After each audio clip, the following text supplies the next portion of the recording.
So I found this amazingly wonderful witchy woman literally from the almighty algorithm.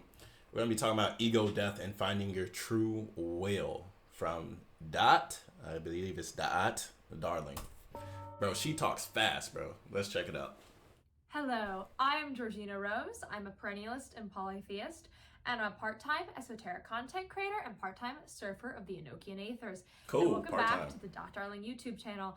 On this channel, we discuss everything related to magic, mysticism, religion, and everything on the fringes of esoterica. Oh, that's a And lot in of this stuff video, then. I'm going to be talking about a subject that I think is of critical importance because I think it is actually one of the greatest challenges facing people today, especially Okay. people in my generation, Gen Z. So I think in the Oof. world right now, people are really lost and confused. We are living in a chaotic time. Some may call this the Kali Yuga if they're pessimistic. For Some may sure. call it the Aeon of Horus if they are optimistic. Regardless, What this is it? current The Aeon of Horus? some may call it the Aeon of Horus Aeon of Horus. Let me look that up while you're talking. if they are optimistic. Regardless, this current modern Aeon of age is Horus. characterized by a period of chaos and turmoil, a collapse of old orders, and a rise of new ones. We see this especially as certain planets move into the sign of Aquarius, the Saturn-ruled sign that is often misunderstood as a free-spirited sign. It says the Aeon of Horus is a concept from Telma, spiritual philosophy developed by Aleister Crowley in the early 20th century. Okay. Understanding the divine and our place in the universe. Okay. This is an aeon humanity is thought to be maturing spiritually, moving away from external religious authority and towards discovering their own true will. Oh yeah, for sure. Like people have questioned the church for such a long time, but especially I would say like the millennials, the Gen Zs, and potentially Gen Alphas if they're not too brain rotted. A lot of people are finding their. Let me move this freeze frame. A lot more people are figuring out more their spiritual side for themselves and going out of just listening to whatever doctrine or dharma has been presented to them. And I think it's awesome. I always encourage people to figure things out for themselves as I figured things out for myself. I've always just said, hey, keep an open mind and just try and find stuff related to what you may feel is gravitating towards you. So for me, like this video is a perfect example, right? I have a witchy woman sitting in front of me, and she legitimately has the circle of life behind her, also known as Samsara, which I've made videos about Samsara already, right? The human path, the diva path, in like the cycles of rebirth, tragedy, suffering, all the stuff right here I've already talked about. So to see a witchy woman talk about it and it just gets presented to me randomly, as they say, is pretty awesome. So yeah, I definitely got to check this video out. Let's talk about more of this.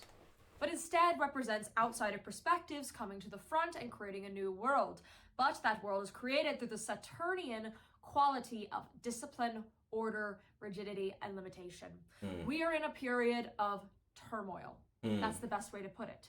And the good bit is that whether you call it the Kali Yuga or the Aeon of Horus, or whatever perennial term you like to use, after this age of chaos and madness, Regardless. we will enter into a golden age.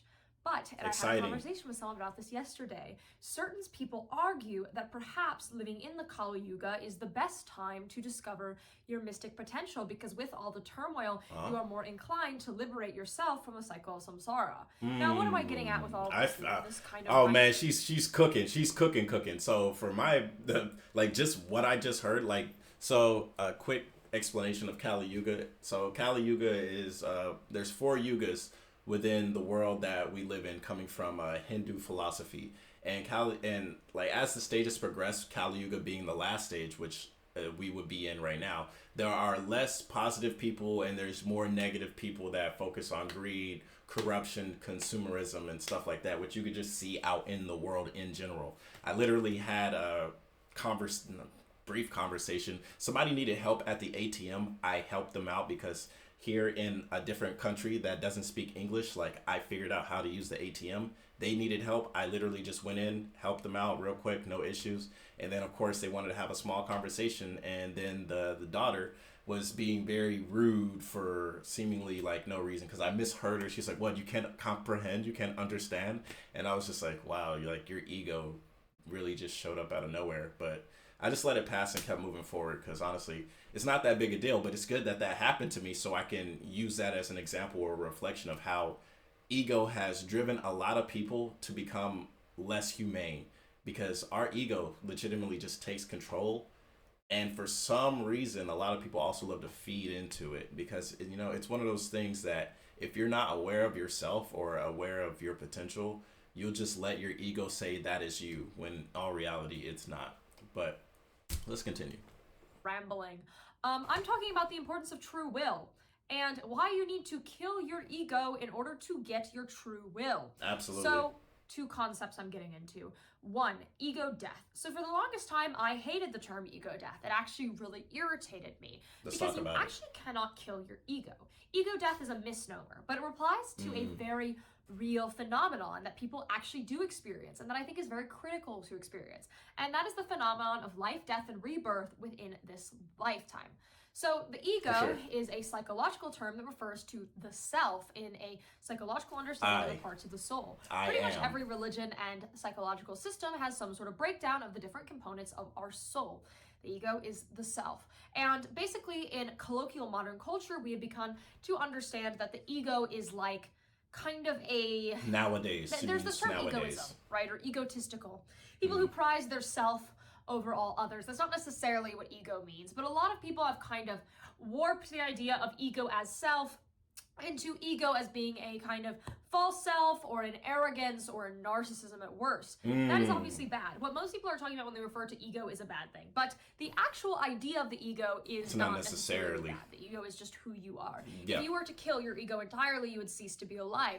That is why in a lot of mystic systems, when you actually attain... And when she says, like, you will cease to be alive, she's talking about you as in the state of the way you think about yourself, not necessarily your body being dead.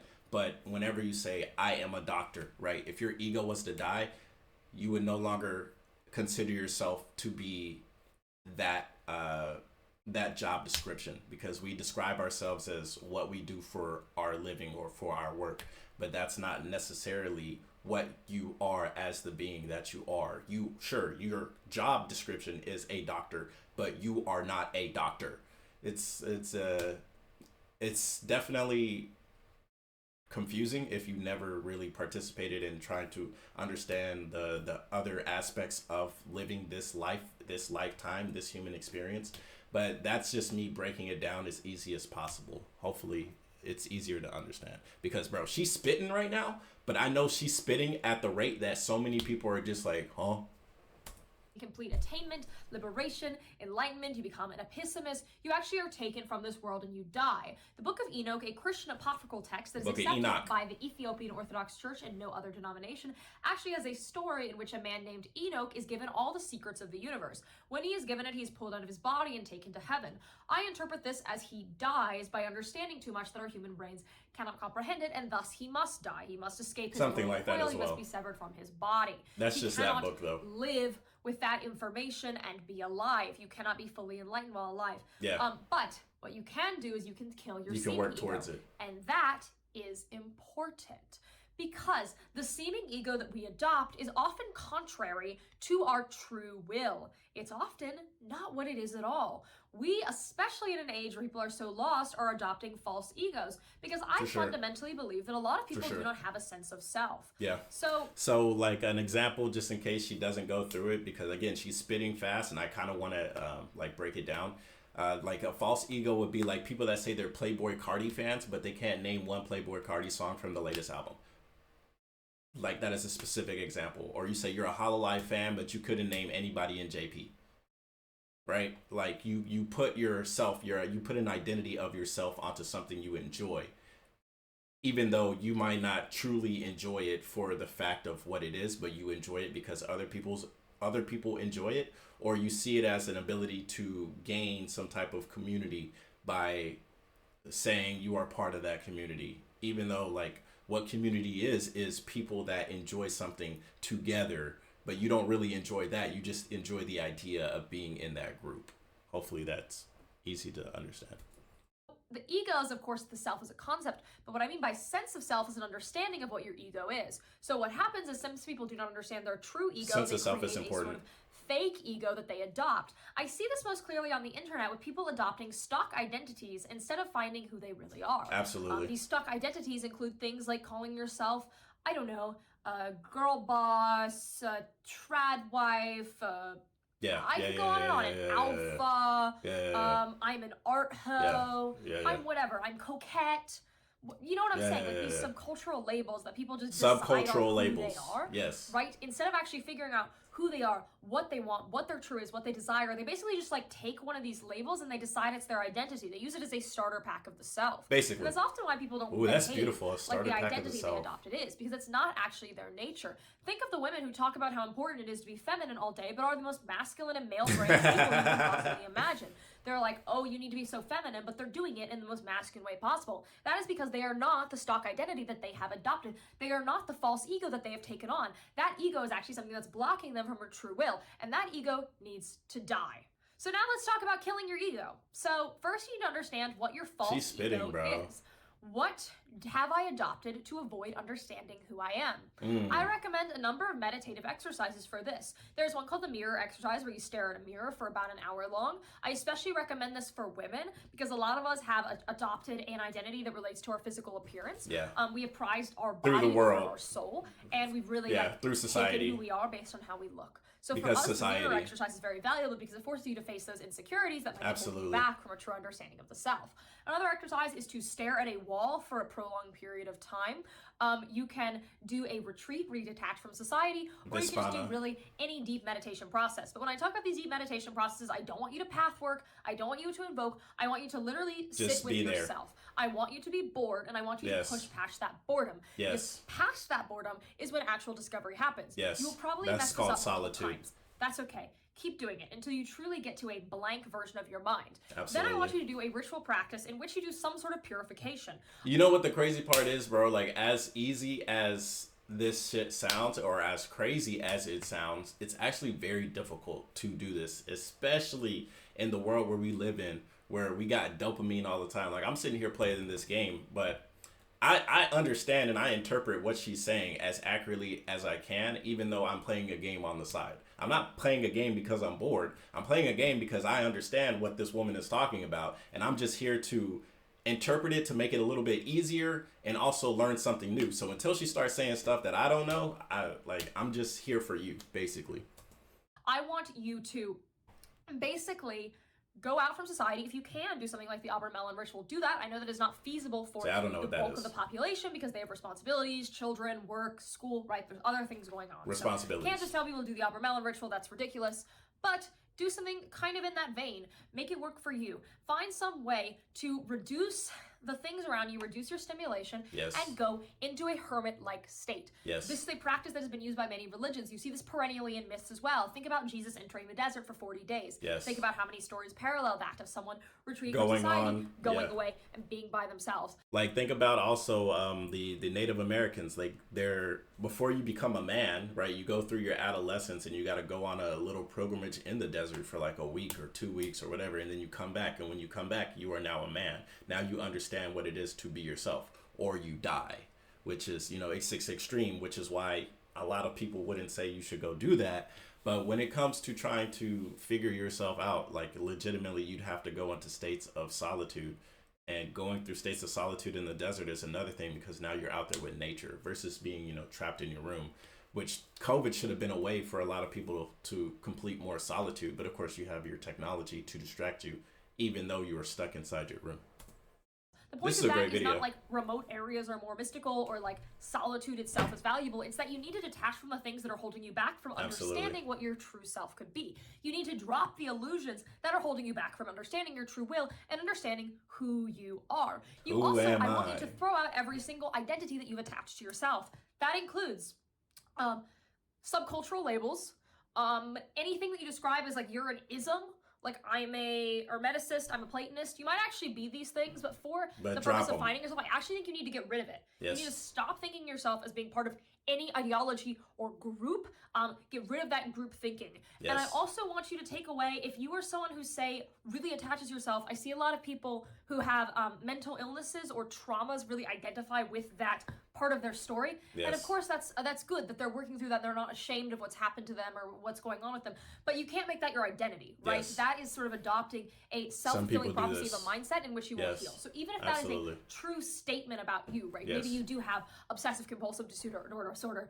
Maybe you do have post-traumatic stress disorder. But I don't want you to identify yourself with it. I want you to take that You are not your condition away too, because that's often an illusion we have attached to ourselves, right? Especially online, when people put like it in their little bios, like they really do identify with it. And they actually use it to spiritually bypass. And spiritual bypassing is when you use something to avoid basically doing deeper inner work. So take away that, take away everything. Like start as a blank slate. Okay, I want you to clear that slate, and I want you to retreat. And then I want you to purify. I want you to pray constantly. As Crowley said, inflame yourself in prayer, okay? Yes. Pray all the time. Pray to the same, if you're a polytheist, right? Pick one of your same gods, ones, multiple of your over gods. and over if you're again. a monotheist, pick an archangel, okay? Pick your god. Just Over pray and over to again. something all the time.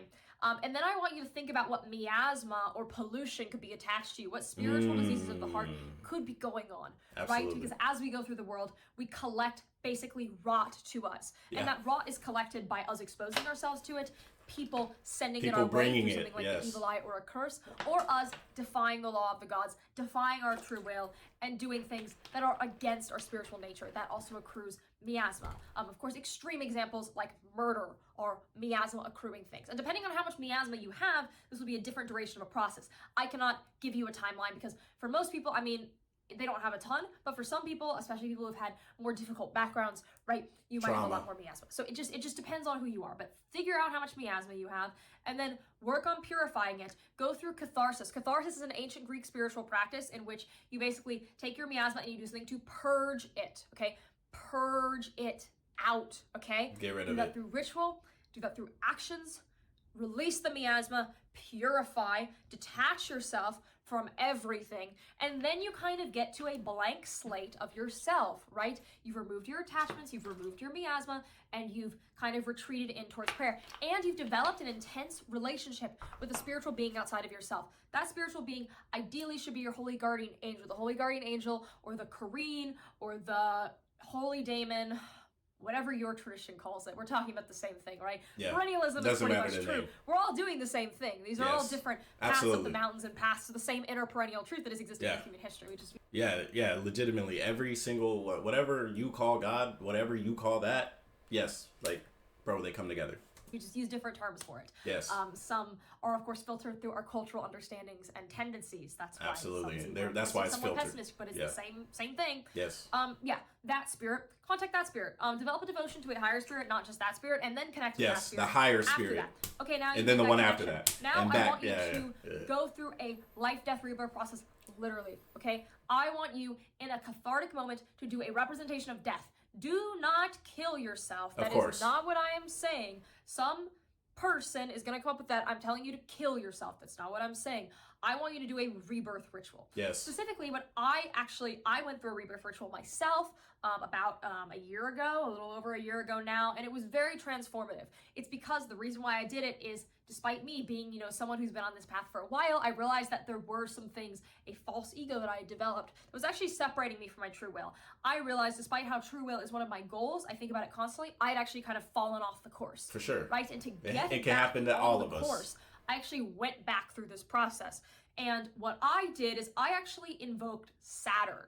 Okay. The reason why I did that is Saturn is the greater malefic. Saturn is the entity that takes away, the entity that destroys, the entity that purges. So I went to Saturn and I began a rebirth ritual. Like Lord Shiva for the Hindu pantheon. And then a couple months later, after I had done that rebirth ritual, actually a lot of things rapidly changed in my life.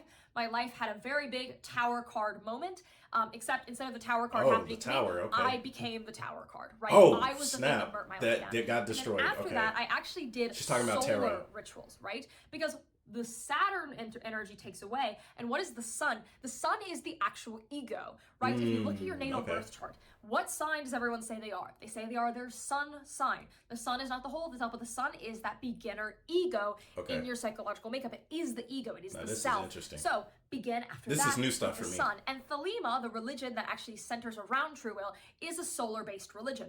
Why? Because the sun is the true ego, not the false ego. And so if you want to find your true will, you need to work with the sun. The sun is a masculine energy that is all about rulership, kingship, and that is how you find your true ego instead of the false ego, the ego that needs to die. And then once you start getting towards your true will, I want you to begin a divinatory process, okay? I want you to do tarot, runes, pendulums, scrying. Scrying is actually the best because scrying really does develop your occultic techniques the most effectively. It's the most powerful one for spiritual development. But for many people, they do opt for tarot. I would say tarot is the most popular. You know, tarot and scrying both have their sort of studying-based benefits because scrying teaches you visualization and entity contact, and tarot teaches you all the symbolism. So, like, if you know all the tarot cards, you can understand the Kabbalah, you can understand the planetary spheres, you can understand gematria. Bro, like, I understand half of what she, like, Kabbalah, okay, understandable. Tarot, understandable. The last two she said, I'm not on that yet, right? Because we're all in our journey. So some of you might know what tarot is, but how does tarot work, right? There's several videos to talk about that. I'm really not going to go that deep into it, but this is to remind you all and to let you know and let myself know that no matter how deep you are on your journey, there's actually even more work that you have to do to become the most understanding and the most truthful version of yourself. Not who you are, but what you are and understanding why you are. Like, there's a lot into it, man. There's so much, and there's many different paths as well.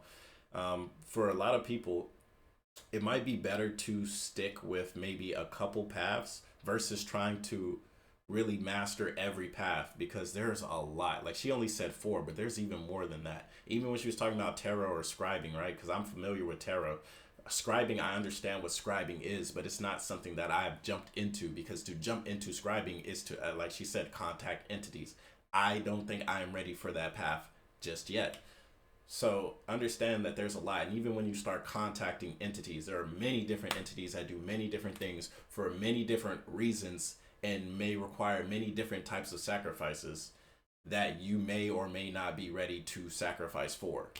There's a lot, man. There's a lot. And there's a reason why religions have called mysticism and esotericism dark magic, when it's not necessarily dark magic, but there is dark magic in it, and you could go find that if that is what you are looking for, which I would not advise you to do, but you are to do with your own free will.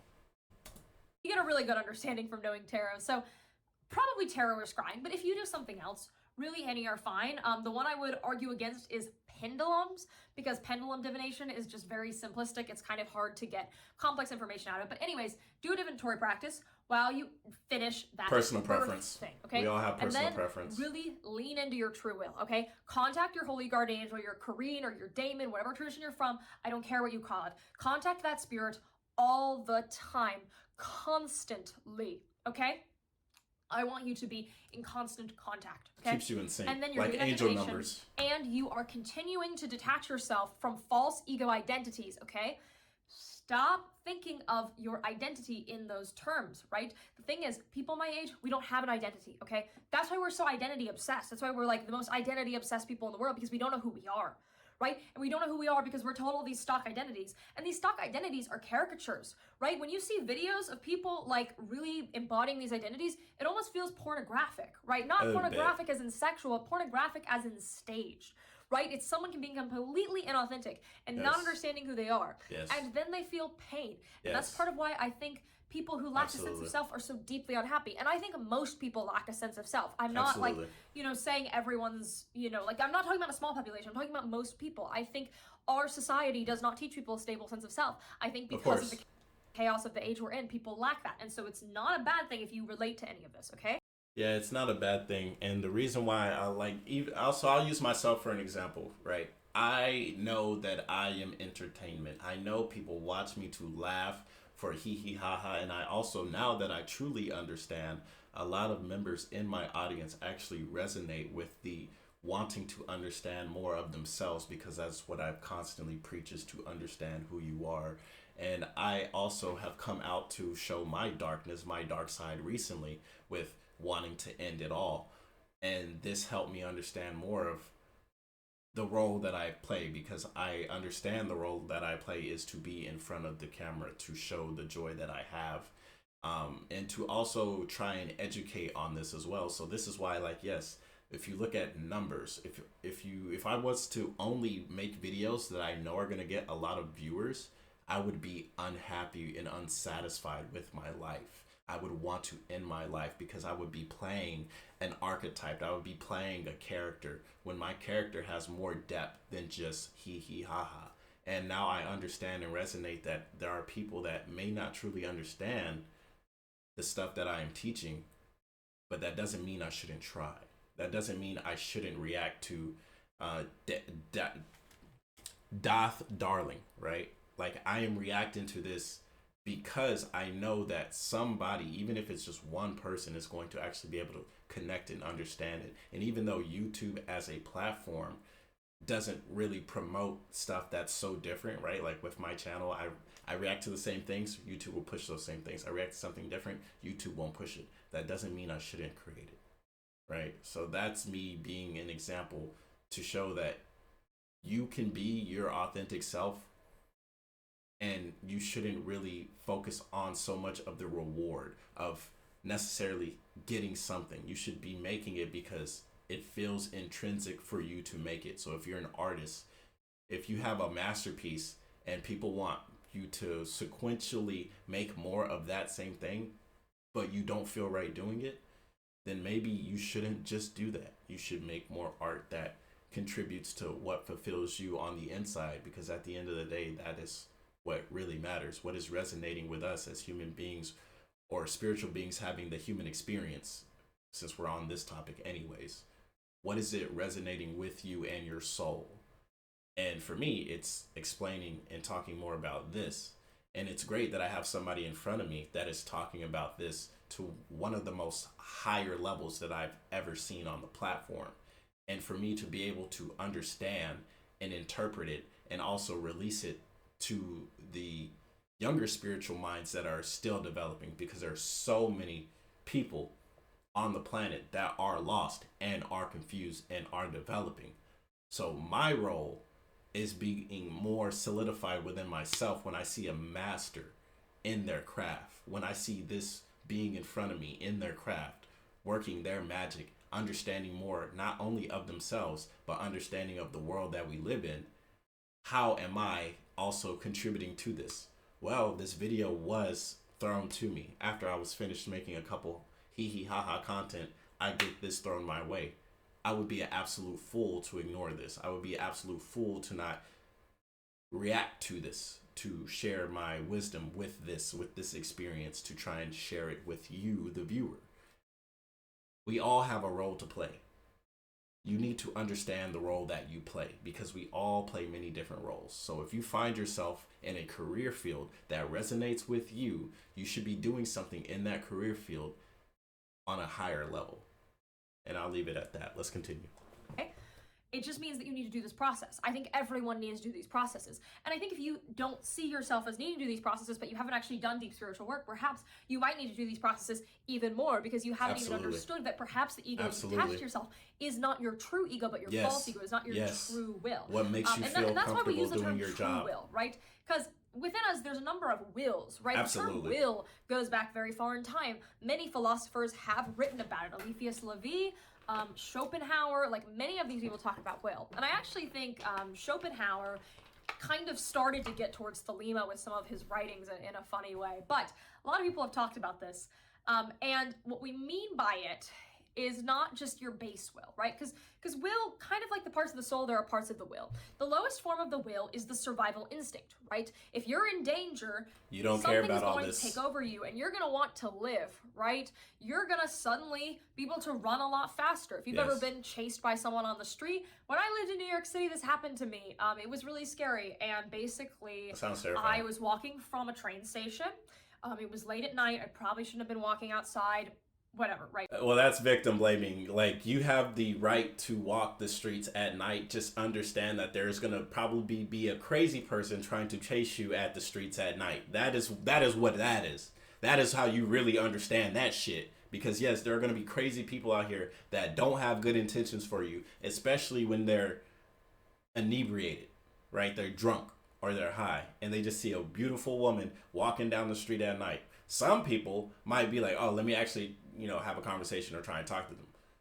That's still scary in the eyes of the person you're trying to do that to. So as men, we need to understand what we are. As women, y'all need to understand what you are. And we together need to understand our dynamic on what it is that we are doing with each other and how we feel about each other within the many different possible circumstances that we live in and go through. So it's nighttime late at New York City. You're a woman walking by yourself. There's 5 guys. 2 of these guys might not care about you.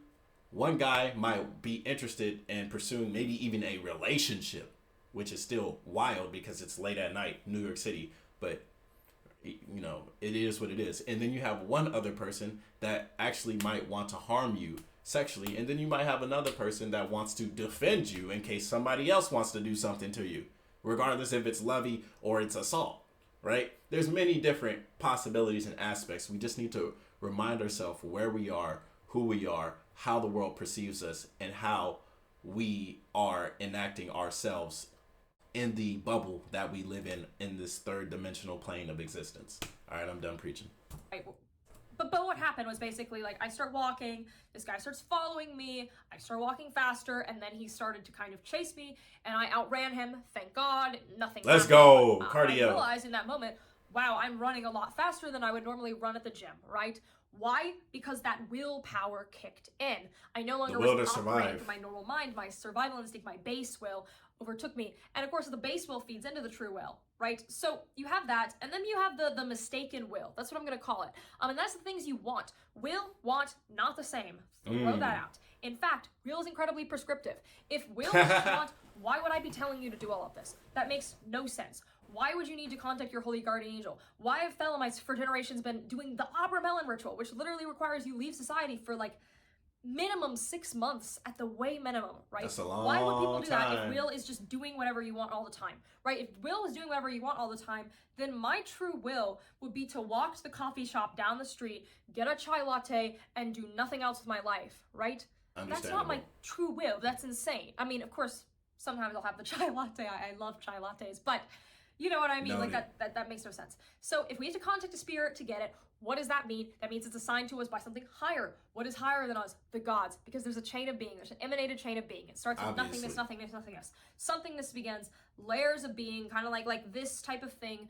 A lot of religions have their own diagrams of it. The occult community is also the diagram appreciator community. Look at your favorite diagram, right? Layers of beings. The first forms are the gods, right? That's the first formed being out of this nothingness and then the vagueness of like divine potential.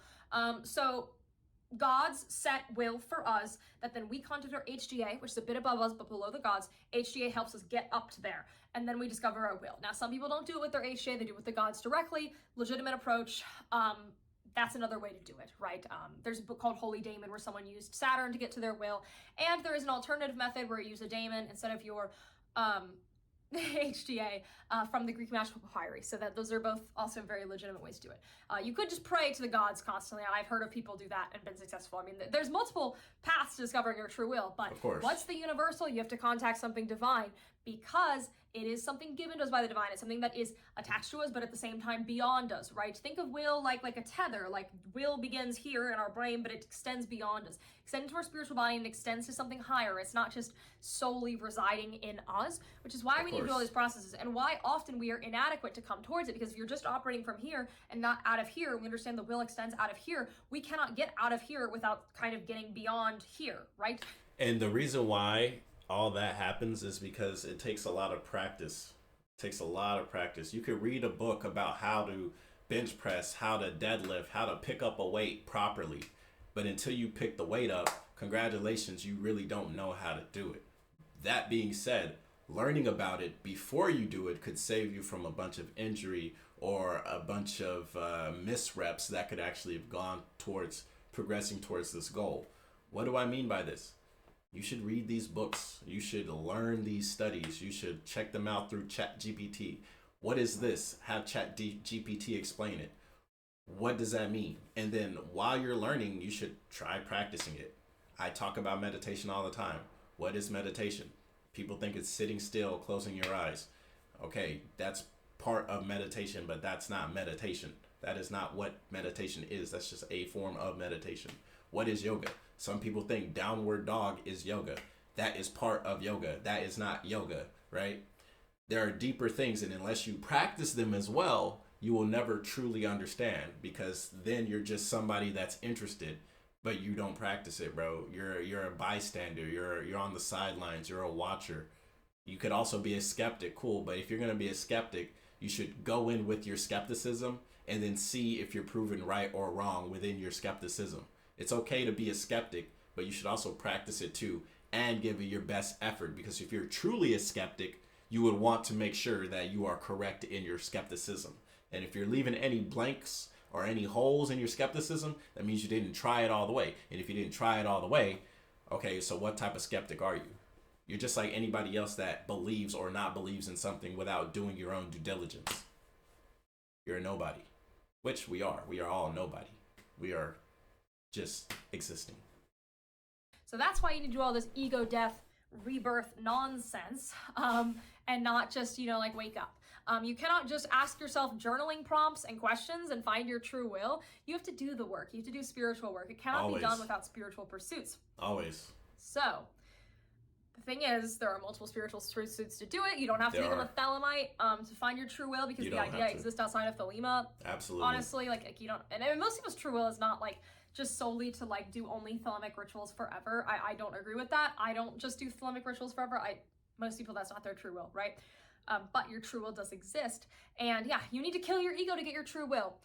That's some step-by-step instructions on how to get your true will and find your sense of self. Because once you have your true will, you'll understand who you are. Because what is one of the key axioms of Western esotericism? Know thyself. And that's why we actually begin with meditation before we do ritual. Because if you cannot control yourself, you cannot control the outer world. If you cannot silence your mind and make it kind of behave and be under your mastery, how can you master anything outside of you, right? So we begin with know thyself. She cooking, bro. Know thyself is by killing your false ego, not actually killing your real ego. That cannot be accomplished while you're alive. When you kill your real ego and you achieve true enlightenment, that's Nirvana. After this life. So not happening now, hasn't happened for me yet. Can take your Won't time. Happen for you for a while, you can move but towards perhaps after you leave this body, it might happen. But you can begin with finding your true will. And finding your true will is not an advanced part of your spiritual journey. So many people think of finding your HGA as like your spiritual PhD. No. It's really how people talk about it. Like it's an accomplishment. Like it's impossible anyone young could ever do it. Like only the advanced practitioners. No. When you start with Thelema, it's like relatively early on. Like there's nothing stopping you from beginning this process like right after you finish watching this video. Yes. You don't need to wait like 10 years of magical experience before doing it, because in the Thelemic system, like your holy guardian angel guides you the whole way anyways. So there's literally like no point in waiting to do it. I mean, as long as you have your fundamentals, like I'm not saying like if you have no experience, you should start it right now, but I'm saying if you have a decent amount of occult experience and you've watched this video, you can probably start to begin that process, start beginning your research, and start getting to work. I gave you the tips. idea that, you have to be some super, old person to do magic. Many people find success in older age. I'm not saying that older aged people are not as magically successful. They're often the most magically successful, but starting young, no problem with that either. No matter what age you're at, you have a potential, because every single second we are dying and reborn. Every single moment is an entirely new life ahead of us. This is actually a Kabbalistic idea, in that every second there is a new life. And I agree with that. If you believe that you are ruled by your past, that's also a false attachment. Yep. Getting you with another one there. You are not defined by your past. And people who define themselves by their past are often the most miserable people ever. So crazy. Yeah, your past is irrelevant. I don't care. Absolutely. This is why, like when it comes to your past life, when you're considering your past life in astrology, specifically the South Node point is about your past life. What does that have to do with your current life? A little bit, but it's not your entire chart. The South Node is one singular point. So yes, your past is going to affect you. It can help you. It doesn't affect you permanently. So if you are like, oh my god, I'm 70 and I've never even done magic, I want to do magic. Then do it, Grandma. You are a new person in this exact second. In this next second that we're about to get to, now, you are in the now. Always new time to start. You're always in the now. And if you fall off the wagon, because that will inevitably probably happen at some point, because humans do not have a linear spiritual journey. Absolutely. We have this sort of human bias of assuming everything is linear. We assume time is linear. It's not. We assume history is linear. It's not. It's not. We assume our progress is linear. It's not. It's not, right? There's fluctuations. There's going to be ups and downs. And you need to just accept that and continue forward, because nothing is permanent. Nothing at all. Everything. Not this video, not me, not exactly. you. So yeah, food for thought. Which is also the amazing part about making these videos. Like, we make these videos, we pass away. These videos live on for longer than we lived. Doesn't mean these videos are forever.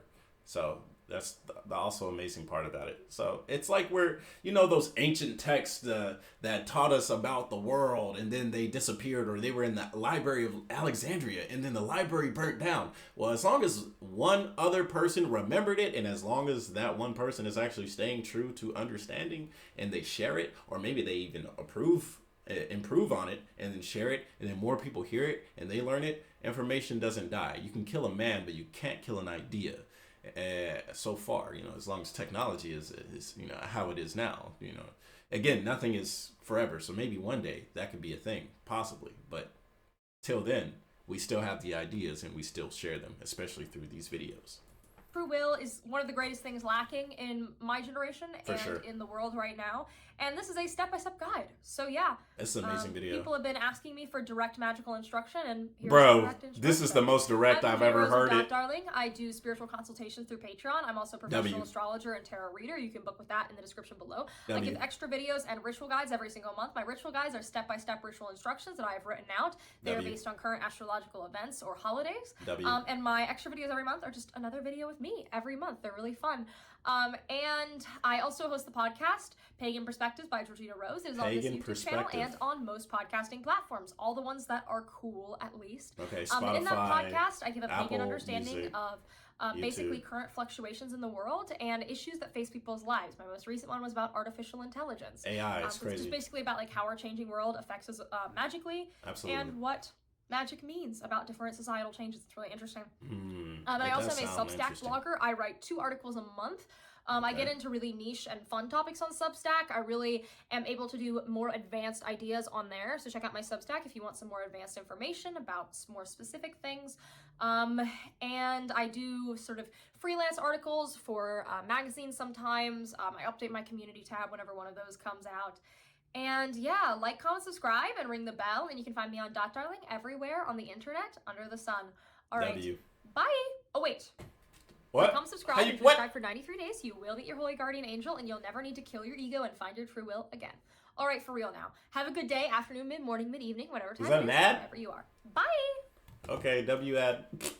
All right, so that was Darling. That was a really, really cool video, honestly. That was like the most straightforward will to power and understanding video that I've ever seen. And I've watched a lot of these types of videos, shout out to the Religious Cross. Like, I started watching them a couple months ago when I started stepping into esotericism and mysticism and stuff like that. I've been doing my own practices. I've been training, and I've been using this to be more of a life coach. So whenever I come across people in my life, I'm not like a life coach that's like, oh yeah, I'm a life coach.